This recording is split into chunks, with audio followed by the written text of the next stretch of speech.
सोतेला बाप। Hello India, hello India. बड़ों को ढेर सारा प्रणाम, छोटों को ढेर सारा प्यार। और मेरे सारे सब्सक्राइबर कैसे हैं आप सबको ढेर सारा Ram Ram. Welcome back to my YouTube channel Simi की डायरी में आप लोगों का ढेर सारा स्वागत है। चलिए बप्पा का नाम लेते हुए मैं आज का वीडियो शुरू करती हूँ।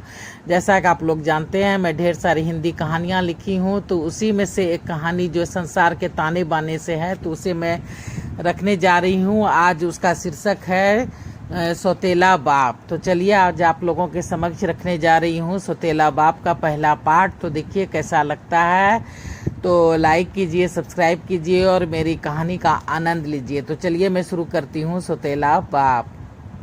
तो चलिए शुरू करती हूँ सोतेला बाप। जया जो है सो 8वीं क्लास में पढ़ती थी, इसलिए बस स्टॉप से घर खुद ही आ जाती थी। जया जो है सो 8वीं क्लास में पढ़ती थी, थोड़ी बड़ी थी, इसलिए बस स्टॉप से घर खुद ही आ जाती थी। जब घर पहुंची तो देखा कि एक आदमी बैठा हुआ है। माँ जो है सो किचन से आई है और उसे खाना पीना दे रही है, नाश्ता पानी दे रही है। उसे देखते ही उसकी माँ बोल पड़ी कि आप आ गई बेटा, जा फ्रेश हो जा, तेरे लिए भी नाश्ता बनाया है। जया एक अनजान आदमी को देख करके कमरे में बंद हो गई। वो काफी डर गई थी। ये माँ सुधरती नहीं, पता नहीं अब ये कौन है। क्यों नहीं सोचती समझती मुझे किसी बाप की जरूरत नहीं है। अरे औरत सौतेली माँ होने पर जब बच्चे को नहीं अपना पाती तो भला पुरुष प्रधान समाज में किसी दूसरे पुरुष का बच्चा कोई क्यों अपनाएगा। ये माँ समझती नहीं। मैं मानती हूँ मात्र 25 वर्ष की उम्र में विधवा हो जाना, इतनी लंबी जिंदगी अकेले काटना संभव नहीं। पर देख तो लिया, 2 बार शादी करके क्या मिला। गाली गलौज, लांछन, ताना उलाना, मार पीट, कोई नहीं अपनाता। वो तो माँ खूबसूरत है इसलिए लोग उल्लू बन जाते हैं। उसकी खूबसूरती के जाल में फंस के शादी तो कर लेते हैं, पर 2-4 साल के बाद ही तंग होकर तलाक दे देते हैं। पिछली बार तो सोतेला बाप मुझ पे ही बुरी नजर रखता था। उसने कितनी बार माँ से कहा पर उसके कान पे जू तक नहीं रेंगी। उस दिन वो ऑफिस से जल्दी नहीं आ जाती, खुद नहीं देखती तो ना ही मेरी इज्जत बचती, ना ही माँ कहीं किसी को मुंह दिखाने के लायक रहती। माँ ने उस सोतेले बाप का सर फोड़ दिया था। फिर काफी दौड़ धूप के बाद ही केस क्लियर हुए थे और उसे तलाक मिल पाया था।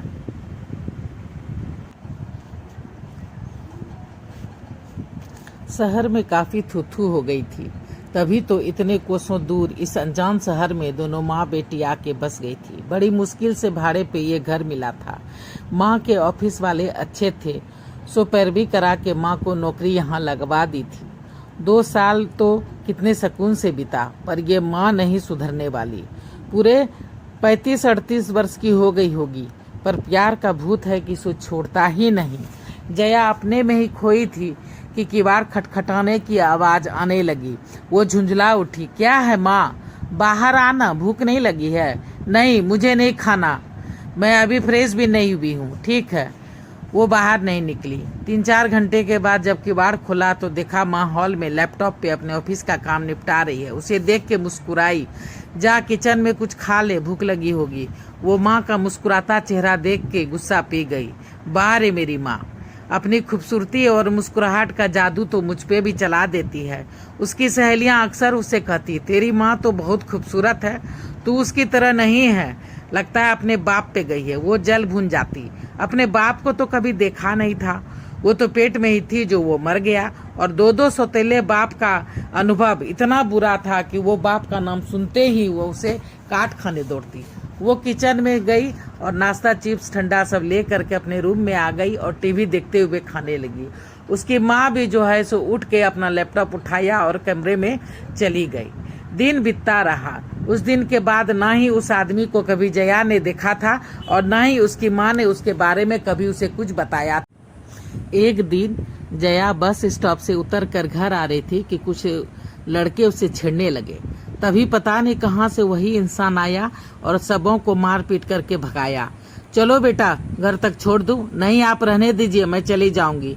ऐसे कैसे? अरे मामा हूँ तुम्हारा, बिल्कुल सगा, एक ही दादा के पोते पोतियां हैं हम लोग, मैं और तेरी मम्मी, चचेरे भाई बहन हैं। आंख निकाल लूंगा साले की, जो नजर तुम दोनों में से किसी और की उठेगी। जया बहुत खुश हो गई। आप मामा हो हमारे? हाँ। जया को जैसे विश्वास ही नहीं हो रहा था। हाँ, हमारे दादा के 3 बेटे, बड़ा का 2 बेटी, एक तेरी माँ, दूसरी तेरी मौसी। मिली है ना मौसी से? हाँ, 1-2 बार। दूसरे का मैं इकलौता बेटा 4 बहनों पे। तीसरा चाचा गांव में ही रहता है, उसके 3 बेटे हैं। मैं यहाँ नौकरी करता हूँ। एक दिन ऐसे ही दीदी से भेंट हो गई। वो उधर मेरा किराने का दुकान है मॉल के पास, जिसे दिन में तेरी मामी चलाती है और सुबह और शाम मैं बैठता हूँ। बात करते करते जया जो है सो घर पहुँच गई थी। घर पहुंचने के बाद अनु बोलती है, अंदर आइए ना मामा जी। नहीं, फिर कभी, बाय बाय मामा जी। तभी उसकी मम्मी पूछ बैठती है, कौन था? जी मामा जी, उस दिन जो आए थे। अनु मुस्कुरा उठी, पर उस दिन तो तुम मुझसे मिली भी नहीं थी। शायद भैया ने तुम्हें देखा होगा, इसलिए पहचान लिया। भैया? तुम उसे भैया कहती हो मम्मी? पर बड़ी तो तुम हो ना माँ। हाँ, वो मुझे दीदी कहता है और मैं उसे भैया। मात्र 1 सप्ताह के ही बड़ी हूँ उससे। वो मामी लोग कहाँ रहती है? यहीं दूसरे कॉलोनी में। जगत भैया के 2 बेटे हैं, अभी छोटे हैं वो लोग। एक 5 में पढ़ता है, दूसरा 2 में। मेरे स्कूल में नहीं, दोनों बोर्डिंग में हैं। पैसे वाले हैं ना ये लोग। मम्मी, नाना नानी को कभी नहीं देखा, वो मर गए हैं क्या? नहीं, दोनों जिंदा है, गांव में रहते हैं। मैंने 2 बार शादी की ना, इसलिए मुझसे नाराज है। विधवा हो जाने के बाद जब ससुराल वाले ने कहा कि बेटा जना होता तो तुम्हें रख लेते, बेटी से हमारा क्या काम, तभी ससुराल छोड़ा। और माँ बाप पुराने विचार के थे, नौकरी नहीं करने देना चाहते थे। जबरदस्ती नौकरी की, ऊपर से 2 बार शादी की। उन्हें रास नहीं आया, इसलिए उनसे भी रिश्ता टूट गया। और जब अपनों से रिश्ता नहीं तो चचेरों को कौन याद रखता है? पर मौसी के घर तो हम जाते थे ना माँ, हमें तो थोड़ा थोड़ा याद है। हाँ, वो इसलिए कि तुम्हारा पहला बाप, सौतेला बाप जो था, वो तुम्हारे मौसा जी का दोस्त था। उसके बाद से तो उससे भी रिश्ता टूटा, तो उन्होंने भी बात करना बंद कर दिया। कहा कि मम्मी पापा नाराज होते हैं तुमसे बात करने के लिए। कोई बात नहीं माँ, हम दोनों ही एक दूसरे के लिए काफ़ी हैं। मैं नौकरी करूँगी और तुम बुढ़ापे में आराम। कोई बात नहीं, मैं नौकरी करूँगी और तुम बुढ़ापे में आराम करना। चल ठीक है, जा फ्रेश हो जा, मैं खाना गरम करती हूँ। आज आप ऑफिस नहीं गई? नहीं, आज छुट्टी ली है, ढेर सारे काम थे, घर से ही सारे निपटाए। थोड़ी देर में ही दोनों माँ बेटी ने खाना खा लिया था और अपने अपने कमरे में जो है सो दोनों सोने चले गए थे। दोनों माँ बेटी अपने अपने कमरे में सोने चले गए थे। तो देखिए दोस्तों, पहला पार्ट आप लोगों को कैसा लगता है? तो दोस्तों, अब दूसरा पार्ट फिर दूसरे दिन रखूंगी। पहली बार चैनल पे आए तो सब्सक्राइब कीजिए, लाइक कीजिए, शेयर कीजिए। और मैं अपनी वाणी को कहीं पे विराम देना चाहती हूँ। जय भोलेनाथ और बम बम भोले। और आप लोग को ढेर सारा शुक्रिया अदा करती हूँ मेरे वीडियो को देखने के लिए। थैंक्स।